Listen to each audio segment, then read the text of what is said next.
ನಮಸ್ತೆ, ಕ್ಯೂರಿಯಸ್ ಕನ್ನಡ ಚಾನಲ್ಗೆ ಸ್ವಾಗತ. ಮೊದಲು ನಮ್ಮ ಚಾನಲ್ನ ಸಬ್ಸ್ಕ್ರೈಬ್ ಮಾಡ್ಕೊಳ್ಳಿ.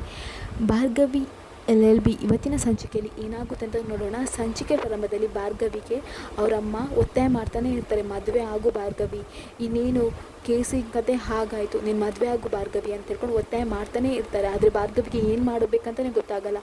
ಅವಳಿಗೆ ಮದುವೆ ಆಗಿದೆ ಅನ್ನೋ ಸತ್ಯನ ಮನೆಯವ್ರ ಮುಂದೆ ಹೇಗೆ ಹೇಳಬೇಕಂತಲೂ ಗೊತ್ತಾಗಲ್ಲ. ಅಷ್ಟೇ ಅಲ್ಲ, ಅರ್ಜುನು ಮೊದಲು ಮನೆಯವ್ರ ಮುಂದೆ ಸತ್ಯ ಹೇಳಬೇಕು, ಆಮೇಲೆ ನಾನು ಹೇಳಬೇಕು ಅಂತ ಹೇಳಿ ಕಾಯ್ತಾ ಇರ್ತಾಳೆ.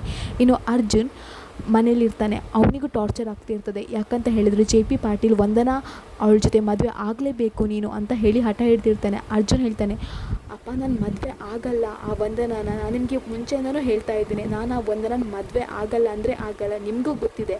ಹಾಗಿರುವಾಗ ನೀವು ಯಾಕೆ ಅವಳ ಜೊತೆ ಮದುವೆ ಆಗು ಅಂತ ಹೇಳಿ ಹಠ ಹಿಡಿತಿದ್ದೀರಾ ಅಂತ ಕೇಳ್ತಾನೆ. ಆಗ JP ಹೇಳ್ತಾನೆ, ನೋಡು ಅರ್ಜುನ್, ನೀನು ಇವಾಗಲೇ ನನ್ನಿಂದ ದೂರ ಆಗಿದೆಯಾ, ನೀನೀಗ ಮದುವೆ ಆಗಿಲ್ಲ ಅಂದರೆ ನನ್ನಿಂದ ಸಂಪೂರ್ಣವಾಗಿ ದೂರ ಆಗ್ತೀಯ, ಅದನ್ನು ನೆನಪಿಟ್ಕೋ ಅಂತ ಹೇಳ್ಕೊಂಡು JP ಅರ್ಜುನಿಗೆ ವಾರ್ನಿಂಗ್ ಮಾಡಿ ಅಲ್ಲಿಂದ ಹೋಗ್ತಾನೆ. ಇನ್ನು ಬೃಂದ ಕೇಳ್ತಾಳೆ ಅರ್ಜುನ್ ಹತ್ರ, ಅಲ್ಲ ಅರ್ಜುನ್, ನಿಂದು ಲವ್ ಕತೆ ಏನಾಯಿತು ಅಂತ ಕೇಳ್ತಾನೆ. ಆವಾಗ ಅರ್ಜುನ್ ಹೇಳ್ತಾನೆ, ಏನು ಮಾಡಲಿ ಅತ್ತಿಗೆ, ಲವ್ ಕತೆ ಮುಗ್ದು ಹೋಯಿತು ಅಂತ ಹೇಳ್ತಾನೆ. ಆವಾಗ ಬೃಂದಂಗೆ ತುಂಬಾ ಖುಷಿಯಾಗುತ್ತೆ. ಆದ್ರಲ್ಲಿ ನಾಟಕ ಮಾಡ್ಕೊಂಡು ಕೇಳ್ತಾಳೆ, ಏನು ಅರ್ಜುನ್, ಏನು ಹೇಳಿದೆ, ಲವ್ ಕತೆ ಮುಗ್ದೋಯ್ತಾ, ಹಾಗಂದರೆ ಏನಾಯಿತು ಅರ್ಜುನ್ ಅಂತ ಕೇಳ್ತಾಳೆ.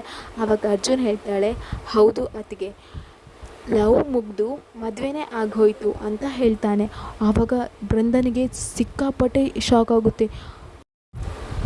ಬೃಂದ ಕೇಳ್ತಾಳೆ, ಏನು ಮದುವೆ ಆಗೋಯ್ತಾ, ಅರ್ಜುನ್ ಹೇಗೆ, ಯಾವಾಗ ಆಯಿತು ಅಂತ ಹೇಳ್ತಾ ಇರ್ತಾನೆ. ಇನ್ನು ಅರ್ಜುನ್ ಅದನ್ನೆಲ್ಲ ನಾನು ನಿಮಗೆ ಟೈಮ್ ಬಂದಾಗ ಹೇಳ್ತೇನೆ ಅಂತ ಹೇಳ್ತಾನೆ. ಇಲ್ಲಿಗೆ ಈ ಸಂಚಿಕೆಯ ಮುಗಿಯುತ್ತೆ.